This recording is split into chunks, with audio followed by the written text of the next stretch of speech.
Hello दोस्तों, नमस्ते, प्रणाम। मैं हूं अंतिमा पांडे। अपने यूट्यूब चैनल पर आप सभी दर्शकों का स्वागत एवं अभिनंदन करती हूं। एक विवाह गीत सुनाने जा रही हूं। अगर अच्छा लगेगा तो लाइक शेयर सब्सक्राइब जरूर करना। धन्यवाद। नदिया किनारे डोली रख दे कहाँ रवा, अरे रख दे कहाँ रवा। अरे मम्मी मिलन हमो जाबै रे ललनवा। अरे मम्मी मिलन हमो जाबै रे ललनवा। मम्मी रोवत होई है आचरा भीगत होए, आचरा भीगत होई है पापा कह दिलवा।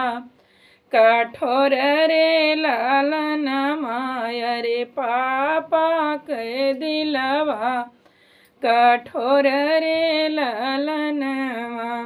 नदिया किनारे डोली रख दे कहाँ रवा, अरे रख दे कहाँ रवा। अरे चाची मिलन हम जाबै रे ललनवा। अरे चाची मिलन हम जाबै रे ललनवा। चाची रोवत होई है आचरा भीगत होए, आचरा भीगत होए। चाचा कह दिलवा कठोर रे ललनवा। अरे चाचा कह दिलवा कठोर रे ललनवा। नदिया किनारे डोली रख दे कहाँ रवा, अरे रख दे कहाँ रवा।